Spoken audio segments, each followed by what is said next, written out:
For chapter 4, we'll be talking about dynamics, forces, and Newton's laws of motion. With everything that we come in contact with on our everyday lives, we exert a force on objects that we touch, whether it's a push or pull. We'll dive into how those forces come about and what equations come with those forces as well.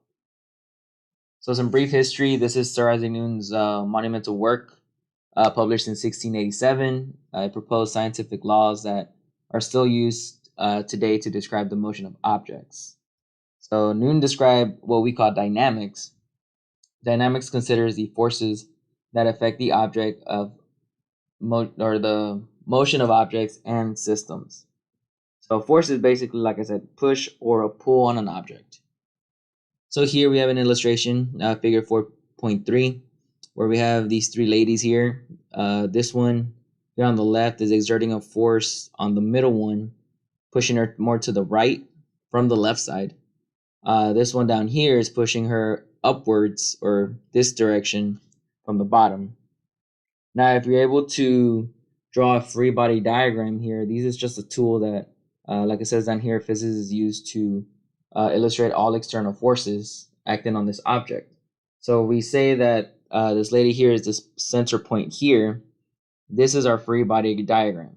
You can see that F2 is pointing upward in the diagram, and F1 is pointing to the right in the diagram. And we know that, if, well, first of all, force is a vector. So if force is a vector, it's going to have its own direction, which you can clearly see here that if these two forces are acting on this center lady here, the force would push her this way. So this would be our resultant force, our total force. And of course, it would have a direction, so it would be at some degree. For figure 4.4, we have this unstretched spring for A. Here, the spring has a length of x when it's undistorted. So when it's untouched, when it's not stretched out or compressed. For B, it is stretched out for delta x. So from the undistorted length x to this delta x, that's how far it got distorted. But you see here that this F here is trying to restore, the force here is trying to restore it back to where it was before. So any force here, a spring scale, is one device that uses a spring to measure forces. Then the force F restore is exerted on whatever is attached to the hook. Here, F restore has a magnitude of 6 units in the force standard being employed. So here we can say that, okay, well, this F restore is 6 units because of the scale, but we know it's being stretched out this much, this delta x. So when the spring is released, the spring is obviously going to try to restore itself, but it's going to go a little bit too far in and it's going to kind of wobble in back to where its original x was. So that brings us to Newton's first law of motion, which is inertia. And it says a body at rest remains at rest, or if in motion, remains in motion at a constant velocity unless acted upon an external force. So Newton's first law of motion states that there has to be a cause for there to be any change in velocity, either direction or magnitude. This means we need to carefully review every situation of motion for cause and effect. So that means that if a car is rolling down a hill, let's pretend that there's no friction or anything, it's going to keep going down that hill until something stops it. Whether it's the hill leveling out, whether it's something on the road, anything. It's going to keep rolling until there is an external force acting on it that will cause it to change velocities, change directions probably too. So for example, consider what happens on an object sliding along a rough horizontal surface. The object quickly grinds to a halt. If we spray the surface with talcum powder, what happens there? And if we make the surface even smoother by rubbing lubricant oil on it, what happens there? So talcum powder would make the surface a little bit smoother. So if this object slid on the talcum powder and on the horizontal surface, it would go maybe a little farther. It won't stop as quickly as it would. And if we're doing it even smoother by rubbing it with lubricant oil, it would go even farther. And it's easy to say that if it was on ice, it would go farther than that. So this external force here would be the friction between the surfaces, because that force between the bottom of the object and the horizontal surface is the external force trying to stop it. For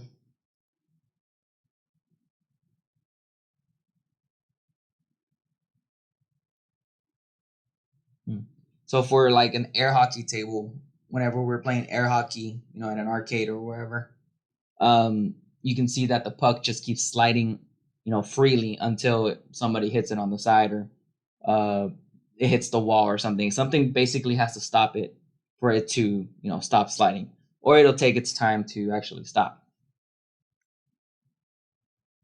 So Newton's first law is completely general and can be applied to anything from an object sliding on a table to a satellite in orbit to blood pumped from a heart. Experiments have thoroughly verified that any change in velocity, speed, or direction must be caused by an external force. The idea is generally applicable or universal laws is important. Not only here, it is a basic feature of all laws of physics. Identifying these laws is like recognizing patterns in nature from which further patterns can be discovered. So basically, by saying, okay, well, here, we discovered inertia. We know that something's going to keep moving unless acted otherwise, or something's going to stay at rest, not moving, unless acted otherwise. So from this first law, we are able to build the remaining laws of Newton. And there's two more that we're going to cover in this. So before that, we need to talk about mass. So for mass, the property of a body to remain at rest or to remain in motion with constant velocity is called inertia. Newton's first law is often called the law of inertia. As we know from experience, some objects can have more inertia than others. It is obviously more difficult to change the motion of a large boulder than that of a basketball, for example. The inertia of an object is measured by its mass. Roughly speaking, mass is a measure of the amount of stuff or matter in it. The quantity of or amount of matter in an object is determined by the numbers of atoms and molecules of various types it contains, though this is hard to measure in real life. Unlike weight, mass does not vary with location. The mass of an object is the same on Earth, in orbit, or on the surface of the moon.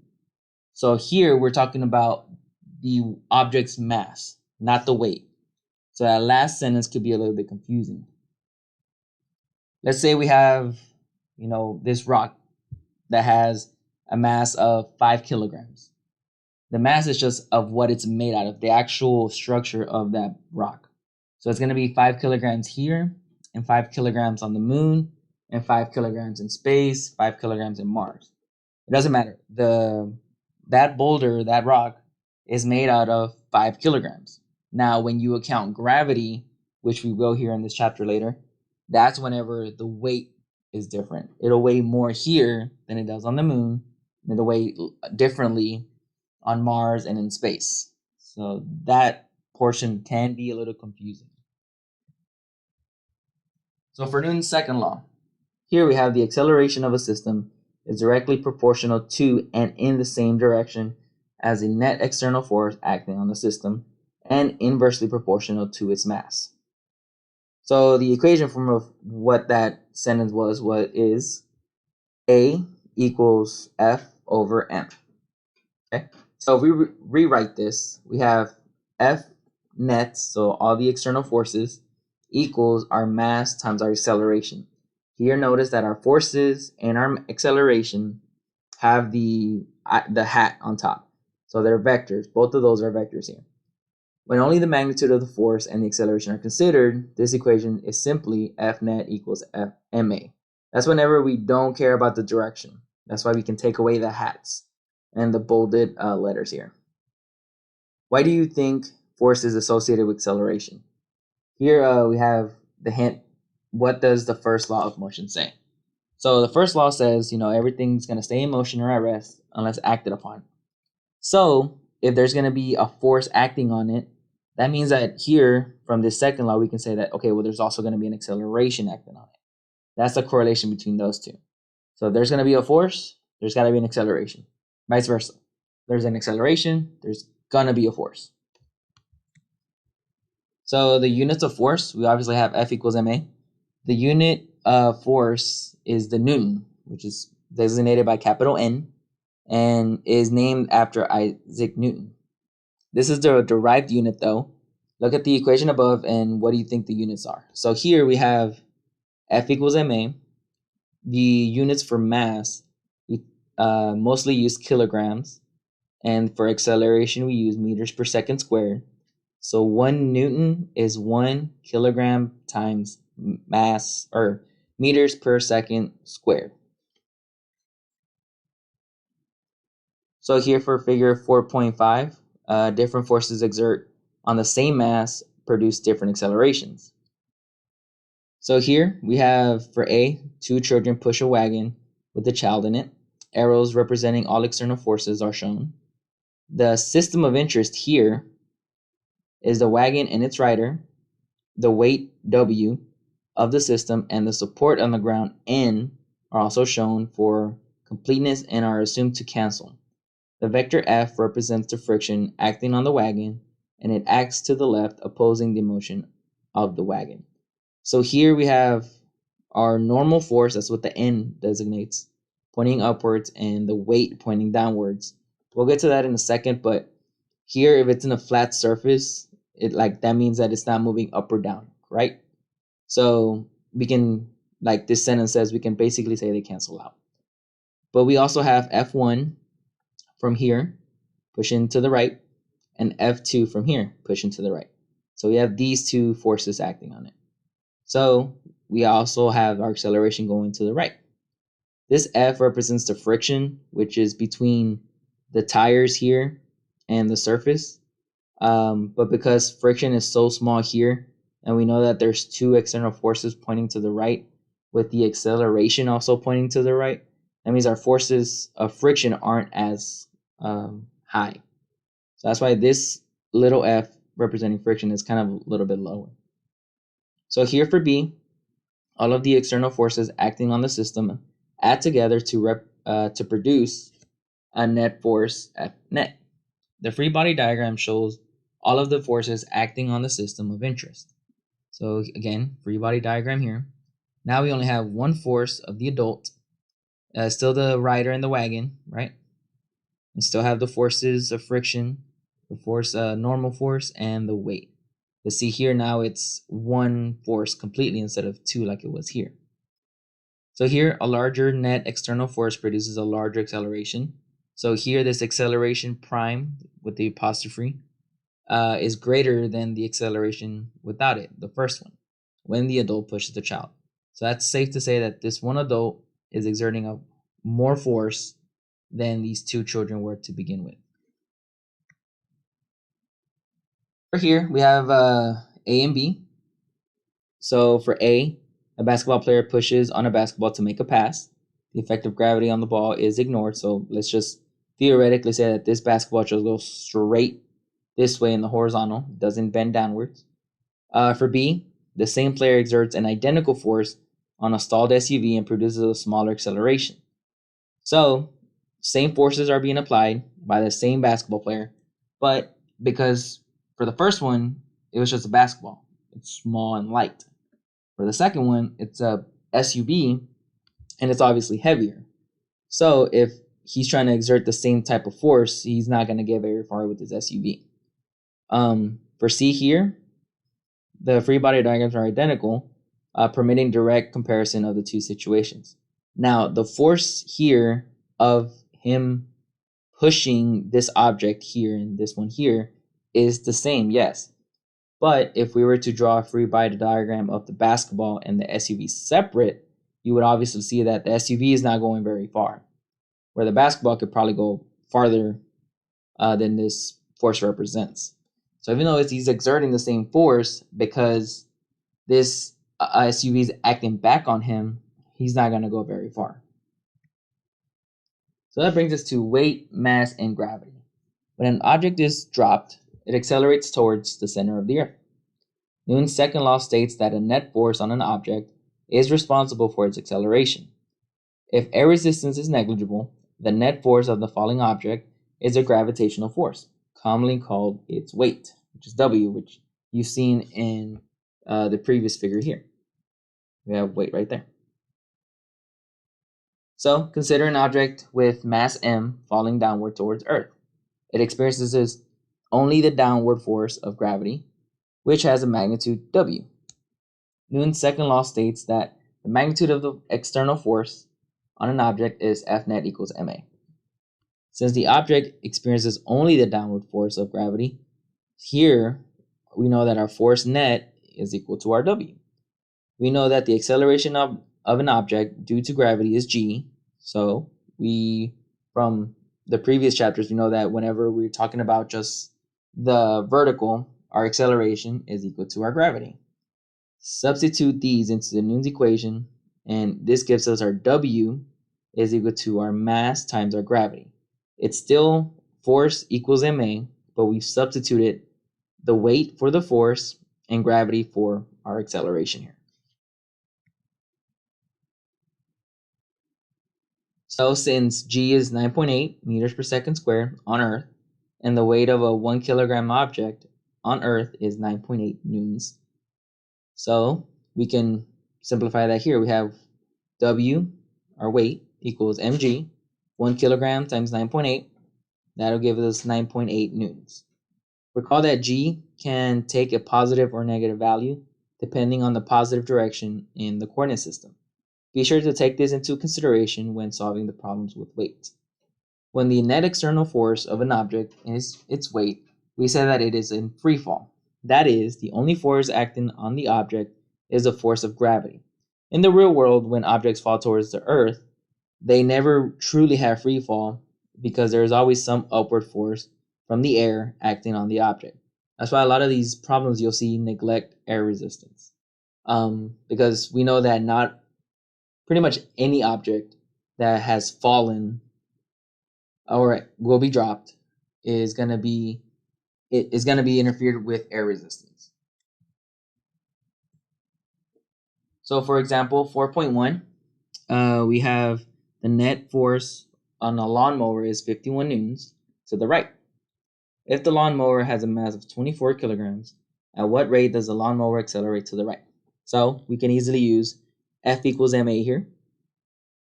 We will go to the textbook.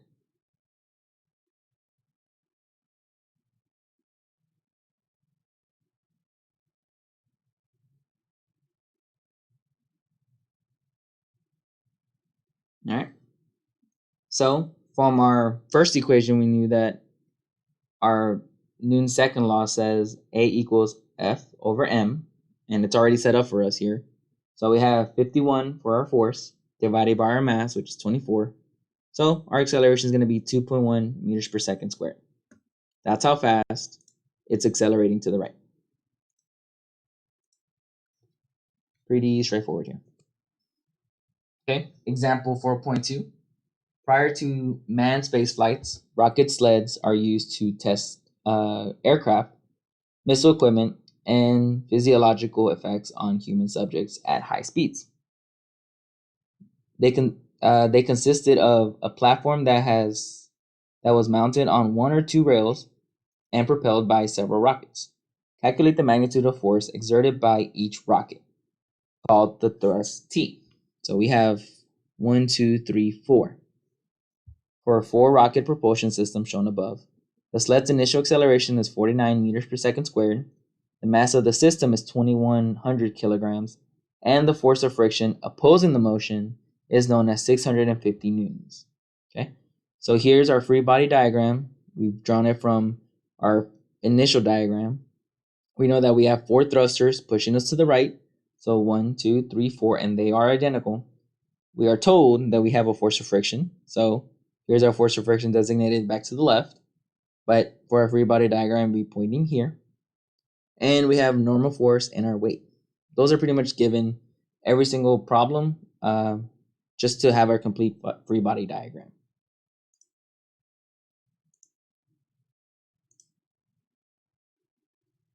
All right, so we start off with force equals ma. And here we know that we have 4 thrusters, right? Going back to here, we have 1, 2, 3, 4. This is all 4 forces on the right side. They're all positive. So we have positive 4t, and we have a force of friction that is to the left. That's negative. So we're going to have a minus F here. So we know that we have F equals ma, F equals 4t minus force of friction. So we can equal them to each other. So now we have force net, all of external forces, equals ma, which equals 4t minus force of friction. So rearranging this a little bit, we want to isolate our t. So we're going to move our force of friction on the other side. This is negative. We're just going to add it to the other side. And this side, this cancels on the right side. So we are left with ma equal, or plus force of friction equals 4t. So we're given our mass, 2,100 kilograms. We're given our acceleration, 49 meters per second squared. And we're also given our force of friction here, 650. So that gives us 1 times 10 to the 5th newtons. But we want to find out the force on the thrust, on the single thrust. So we simply divide by the 4. That gives us 2.6 times 10 to the 4th newtons. That's how much each thruster is exerting on our sled. Okay. So a sled experiences a rocket thrust that accelerates it to the right. Each rocket creates an identical thrust T.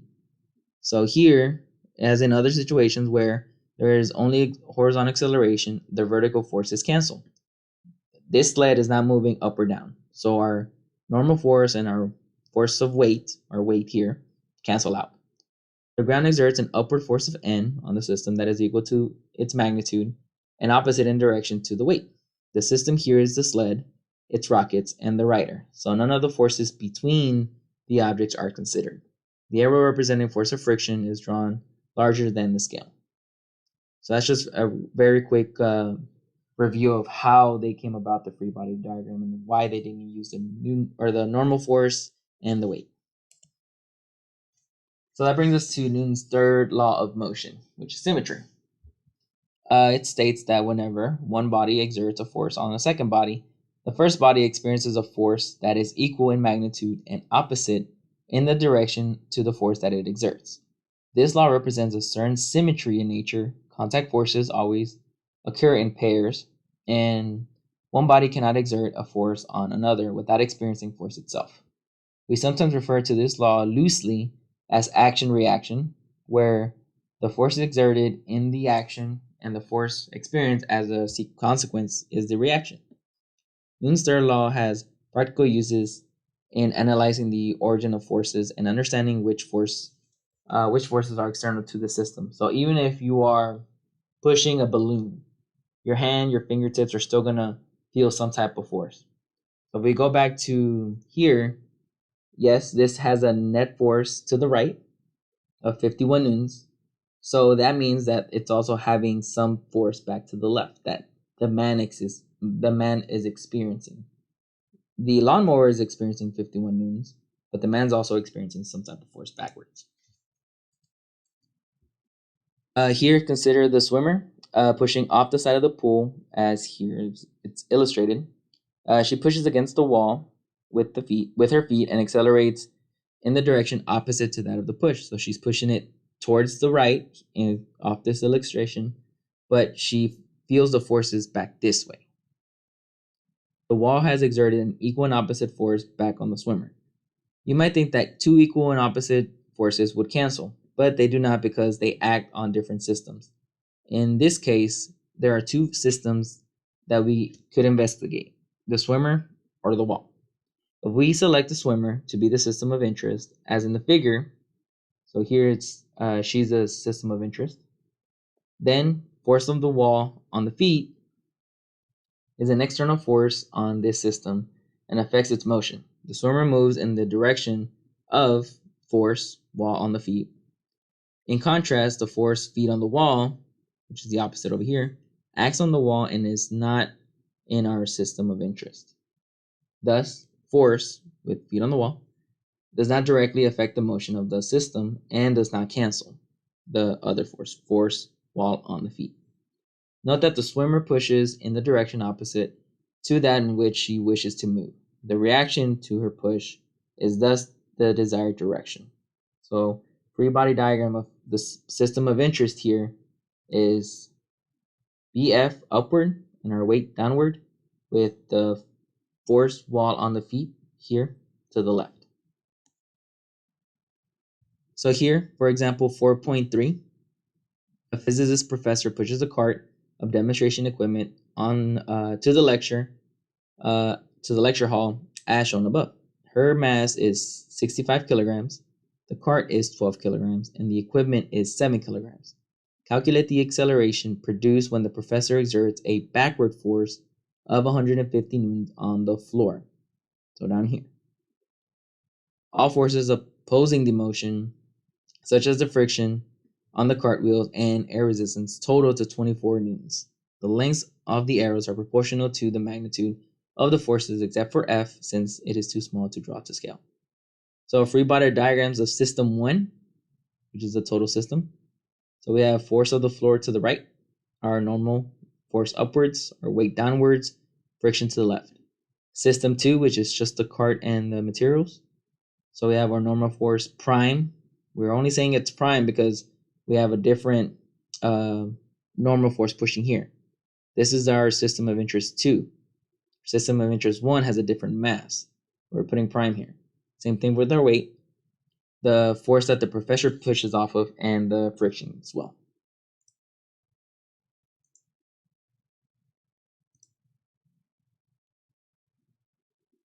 All right.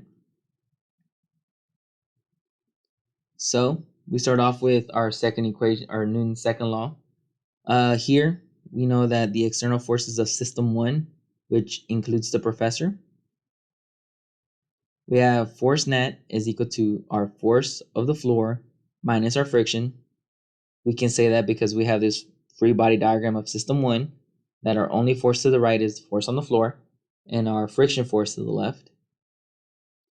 So we know that that is 150 newtons minus 24, and that equals 126. So the mass of system 1, we know that the professor was 65 kilograms, the cart was 12, and the equipment was 7. You total that up, that gives you 84. So if we have our forces and our mass, we can go ahead and solve for our acceleration, plug those in where they need to be, and that is 1.5 meters per second squared. So that's how fast they were accelerating to the right.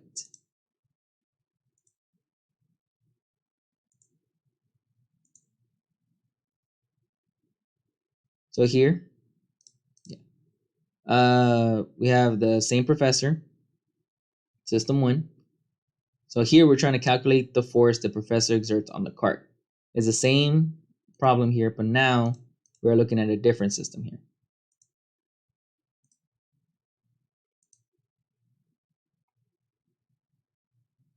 So we again start off with F equals ma basically. Now we have our net force is equal to our force of the professor minus our force of friction. This is basically system 2.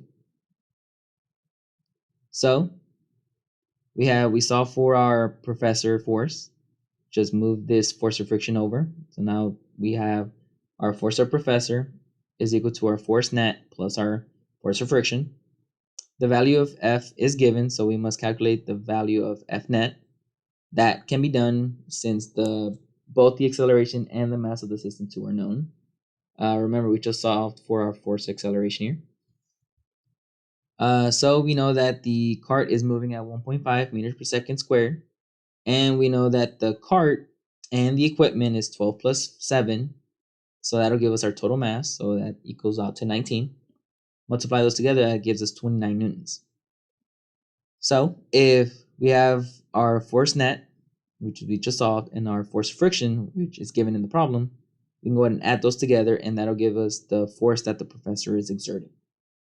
Okay. So here, really the only trick is to know that we have two systems here. For the first part, we were looking at the system in general with the professor included. The second system, we were just looking at the cart. If we're able to distinguish those two, then the problem becomes pretty simple.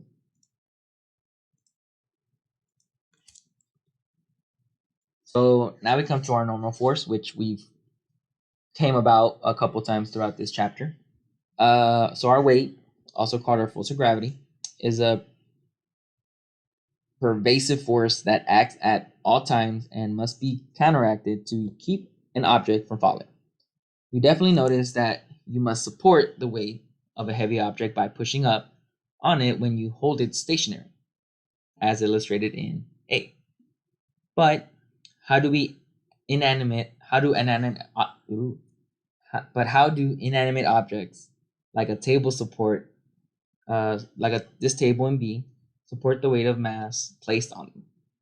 So here we know that okay, well we're gonna put this object here, but the table here has to push up somehow. That's gonna be our normal force. The table exerts what we call normal force. If the force supporting a load is perpendicular to the surface in contact with, between the load and its support, the force is defined as normal force. The word normal means perpendicular to the surface. The normal force can be less than the object's weight if the object is on an incline, as you will see in this example. So here we have this skier on the slope shown above. Her mass, including equipment, is 60 kilograms. Here we're trying to find what is her acceleration if friction is negligible. So as we can tell here, our weight is going to be pointed towards the center of the earth. It doesn't matter if they're on the incline here. It's got to be pointed straight downwards. But now our normal force here is perpendicular to the actual surface. So it's going to be at this angle here, which here that gives us as 25 degrees. And we know that our force of friction is going to try to pull us backwards, opposing the direction of motion. And we know that the skier is probably going downwards here, so our friction is going to be pointing the other way. So what is her acceleration, and what is her acceleration if friction is known to be 45 newtons? Okay.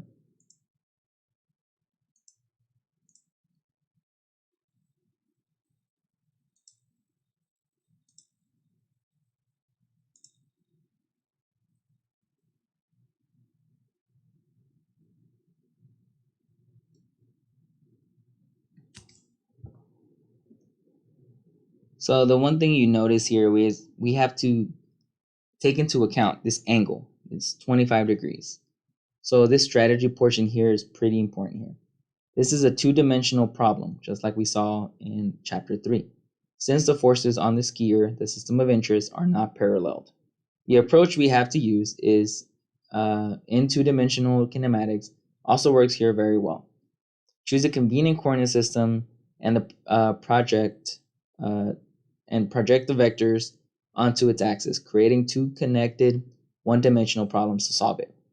The most convenient coordinate system for motion of an incline is one that has one coordinate parallel to the slope and one perpendicular to the slope.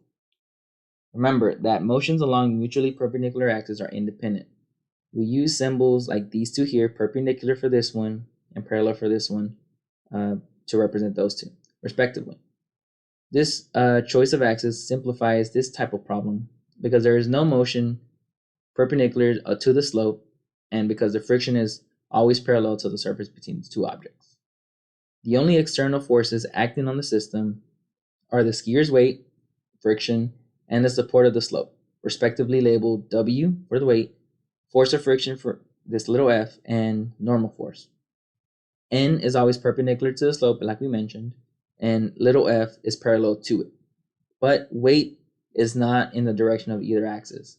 So the first step is to take is to project it into components along those chosen axes, defining W parallel to be the component of the weight parallel to the slope, and W perpendicular, the component of weight perpendicular to the slope. Once this is done, we can consider the two separate objects or two separate problems of forces parallel to the slope and forces parallel to the perpendicular to the slope. So here we know that we're going to have to use that angle. So for our weight parallel, make this triangle here, and we see that our weight parallel is going to be along with the force of friction, and our perpendicular is going to be along with our normal force. But when we solve them, we know that we have to incorporate our mass and gravity times the sine for our parallel times its degrees. Same thing for our perpendicular. We have to do mass times gravity cosine of 25. So again, neglecting friction for the first part, we have our net external forces parallel to this. So that is mg sine of 25 over m. Well, these two m's canceled out here, and that ends up giving us 4.14 meters per second squared. So for B, we have to include friction here because B is perpendicular, or parallel here. So that means that we have all of our external forces parallel to it. That means this equals our weight parallel minus our friction. So if we put those into it, we have mg sine of 25 minus friction over m. You plug in all those numbers here, 60 for kilograms, for our mass, G is 9.8. Our sine of 25 here, they've reduced it to 0.4226, and our force of friction is 45 over our 60 kilograms. And that'll give us 3.39.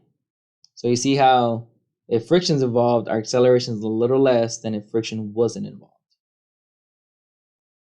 And here is just more of a breakdown.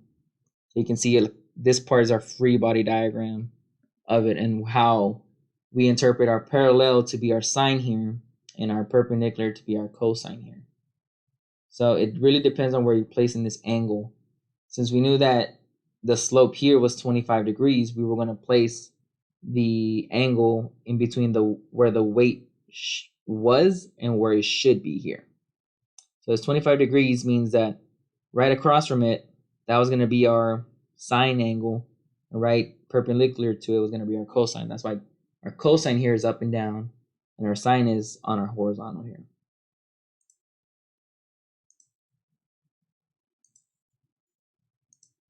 Okay, so that brings us to tension. A tension is a force along the length of a medium, specifically a force carried by a flexible medium, such as a rope or a cable. Any flexible connector, such as a string, rope, chain, wire, or cable, can exert a pull only parallel to its length. Thus, a force carried by a flexible connector is a tension with direction parallel to its connector. It is important to understand that tension is a pull in a connector. In contrast, consider the phrase, "you can't push a rope." The tension force pulls up outward along the two ends of the rope. Okay, so this is just another type of force, just like normal force and just like weight, force of gravity. So for this figure, we see that when a perfectly flexible connector, one requiring no force to bend it, such as this rope, transmits a force T here, that force must be parallel to the length of the rope as shown. So it wouldn't make sense that our tension would be on our horizontal here, because our tension is actually down this rope. It's going to be on the rope. To pull such a flexible connector exerts is a tension. Note that the rope pulls with equal force, but in opposite directions on the hand and is supported mass, neglecting the weight of the rope. This is an example of Newton's third law. The rope is the medium that carries the equal and opposite forces between the two objects. So here's our free body diagram just representing this.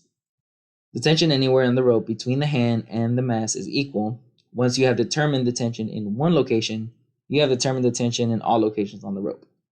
So it would make sense that the tension here would be the same tension here because you're talking about the same rope the whole time.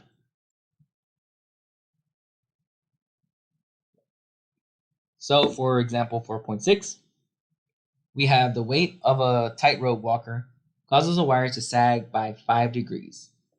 See 5 degrees illustrated on both sides here. Calculate the tension in the wire supporting the 70 kilogram tightrope walker. The system of interest here is the point in the wire at which the tightrope walker is standing. So this point right here.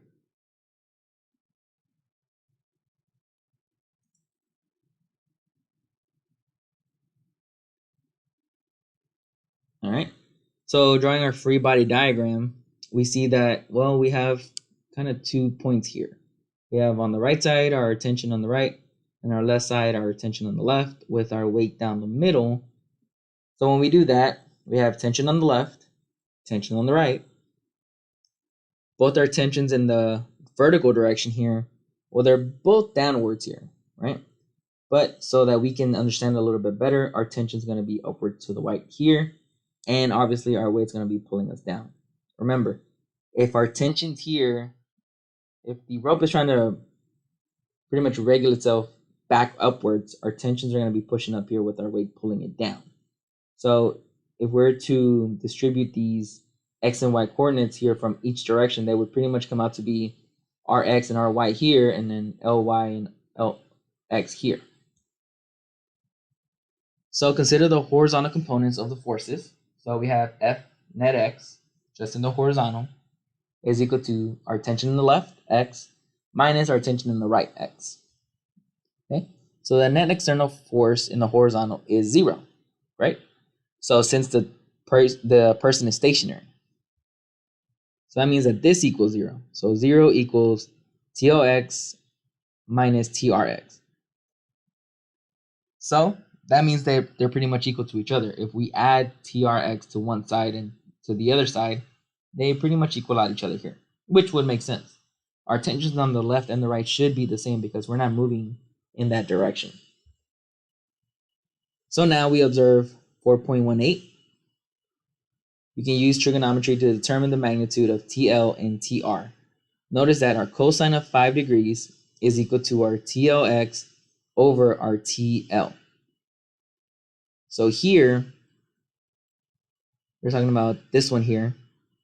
This is some of that trigonometry I said that we would have to use throughout the semester. So if you remember our opposite, adjacent, and hypotenuse, that is the laws that they're using here. So if we have our cosine here, that's going to be our adjacent here over our hypotenuse, as they showed here. So here, if you are trying to solve for Lx, you would have to move over this TL, multiply by both sides, so just as they have here. Same thing with the right side. They have cosine 5 degrees, TRX, which is our adjacent, over our hypotenuse, equal them to each other. TRX is equal to TR, cosine of 5 degrees. So if we equal our TLX and TRX, that means we equal these two to each other, right? So we equal TL cosine of 5 degrees, bring that down here, TR cosine of 5 degrees, bring that down here. But cosine of 5 degrees and cosine of 5 degrees is the same thing. Those cancel out. So that means our TL is equal to TR. So we only have one tension here, right? So as predicted, this equal to each other. Now, considering the vertical components denoted by a subscript y, we can solve for tension. Again, since the person is stationary, Newton's second law implies that our f of y is 0 because there's no movement. Thus, in an illustration of free body diagram in 4.18, we have our f net of y in our y direction equals TOY plus TRY minus our weight. All that equals 0. Again, no movement. So we do the same thing that we did up here for our sine now. So that's our opposite over adjacent for both on the left side and on the right side. But now here, we can substitute our values for TOY and TRY into the net force equation in the vertical direction. So we have our net forces here, TOY plus TRY, minus our weight is equal to 0. That is the equation that we initially started with here. So once we plug all that in, we have our tension, sine of 5 degrees, plus again our tension of sine of 5 degrees minus our weight is equal to 0, right? But we have two of these, correct? So we have 2t sine of 5 degrees minus our weight still is equal to 0. So if we add our weight to both sides, we know that our 2t sine of 5 degrees is equal to our weight. And we know what our weight is, mg. So if we're able to plug that in and solve for our tension, we divide by 2 sine 5 degrees to get rid of it on the left side. So we isolate our tension, and that gives us mg over 2 sine 5 degrees. plug in all the numbers, 70 kilograms times 9.8 meters per second squared over 2 times our sine of 5 degrees, so 0.0872. And that gives us 3,900 newtons. That is the tension on that rope as the person is stationary there.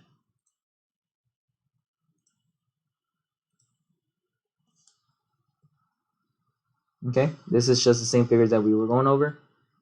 From these two figures, we were able to find our sine and cosine, again using the opposite over adjacent and adjacent over hypotenuse. So for figure 4.28, unless an infinite tension is exerted, any flexible connector, such as the chain at the bottom of the picture, will sag under its own weight.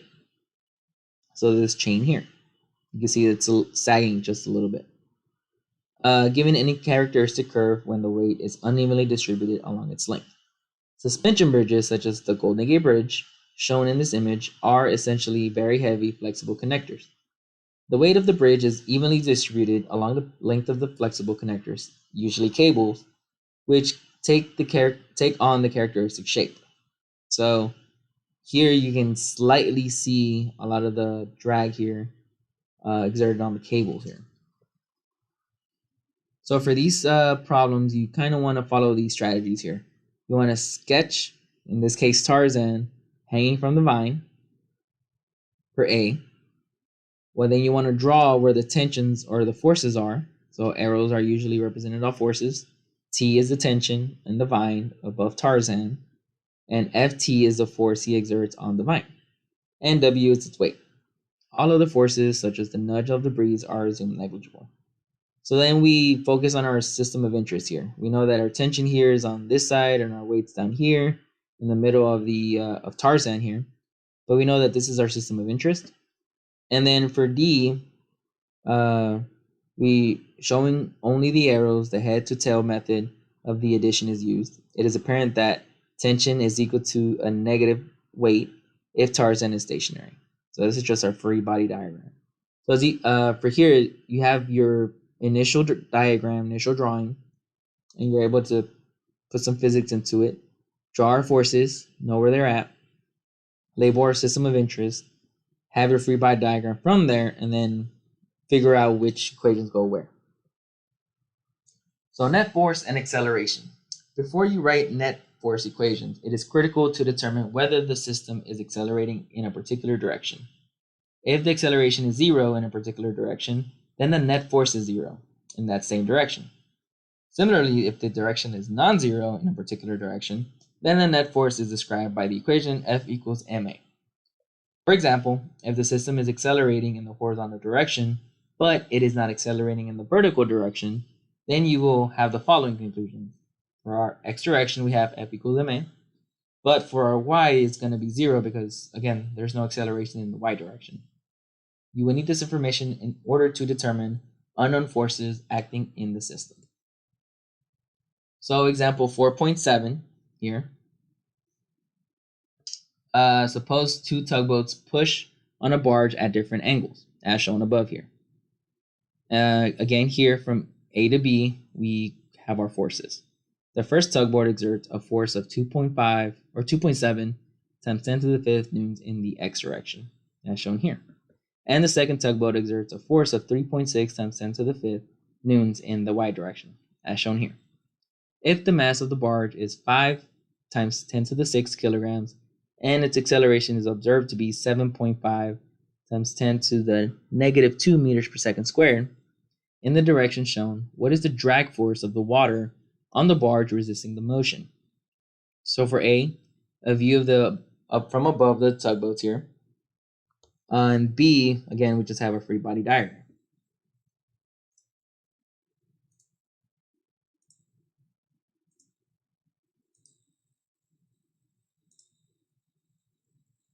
All right.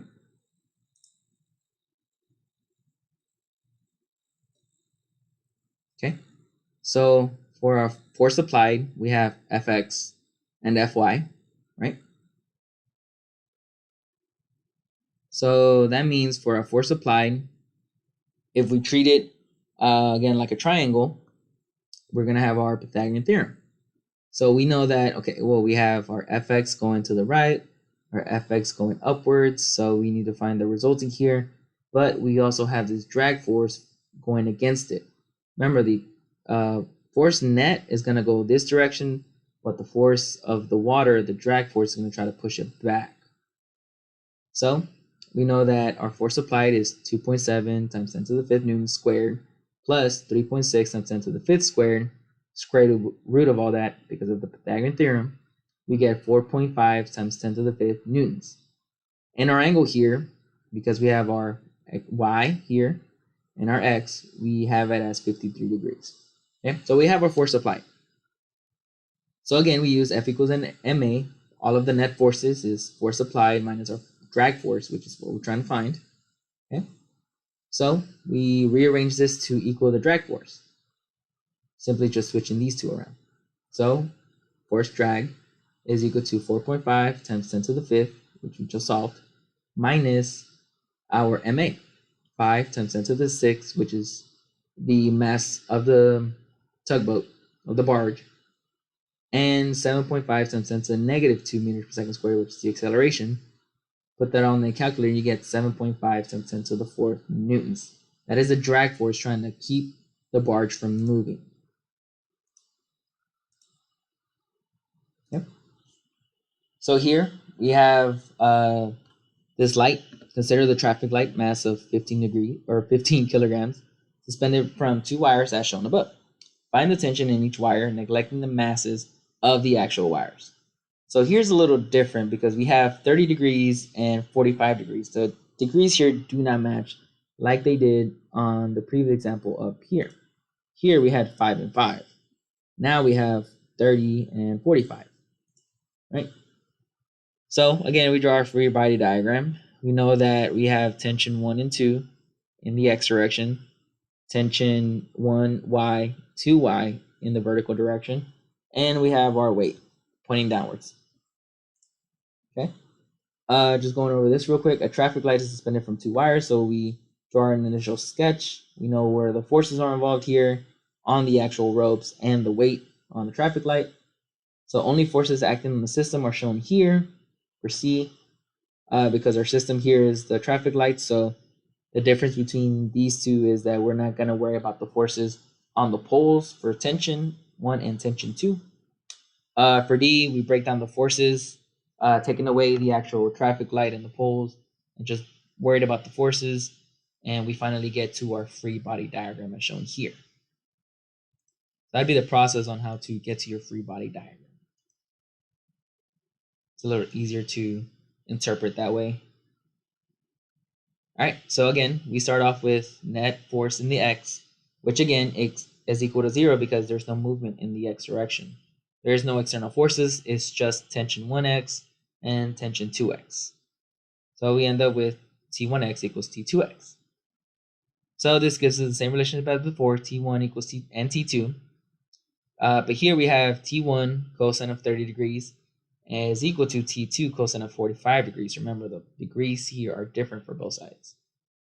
So if we wanted to make a ratio out of this for T2, we would simply have to just divide cosine 30 and cosine 45. We would get this ratio 1.225. T1 is equal to T2. Now we at least have an equation for T2.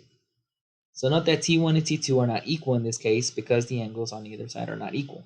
It is reasonable that T2 ends up being greater than T1 because it is exerted more vertically than T1. Now consider the components along the vertical and y-axis. So F net y is equal to T1y plus T2y minus our weight, which is equal to 0, which implies that both tensions equal our weight. Again, we substitute our degrees here for both of them, with sine of 30 for T1, sine of 45 for T2. And now again, now that we have our relationship for T2, we are able to bring this in and plug it in here for T2. But now what you realize is all we have is T1. So T1 times 0.5, which is sine of 30, 1.225 T1 times sine of 45, 0.707, is equal to our weight, which is equal to mg.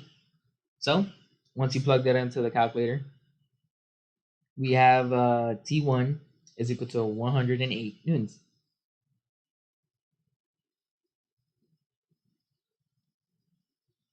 So we can plug this T1 here, 108, back into this equation here because this is already solved for T2, and it simply gives us 132 newtons per the second. So once we have this first equation here, that really opens up all of our mathematical substitutions, where we can just plug in a relationship for T2, gives us everything in T1. Then once we solve for T1, we can easily plug this back in for T1. Gives us T2. All right. And lastly, we have example 4.9. The figure above shows a 75 kilogram man standing in a bathroom scale in an elevator. Calculate the scale reading.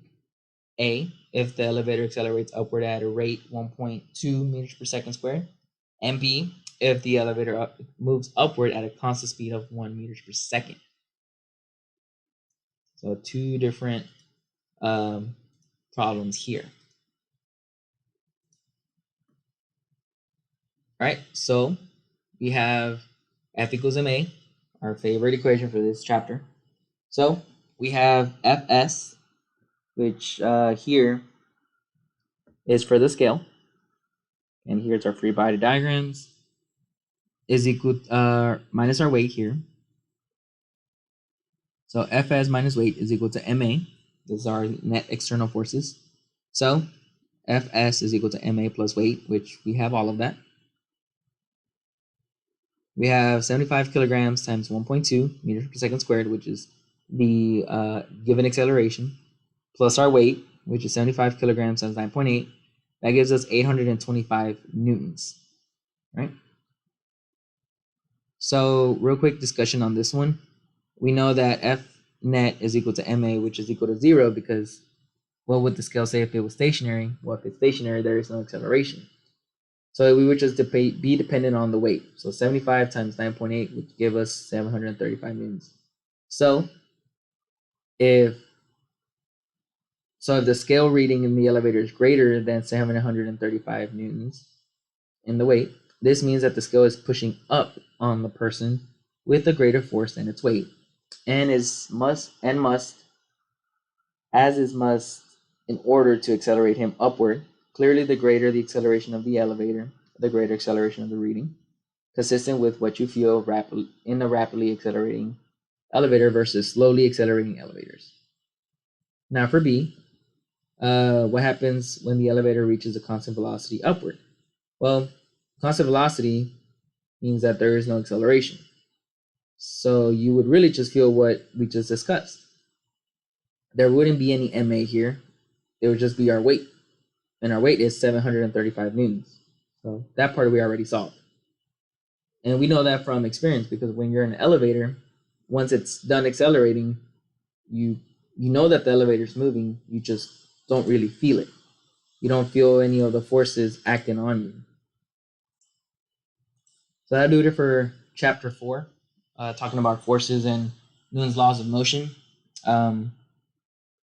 We're bringing in some of the kinematics that we learned in chapters 2 and 3 here, especially the vector part of it, because as you can tell, we're using vectors pretty much everywhere throughout this section. So please go over this and contact me if there's any questions.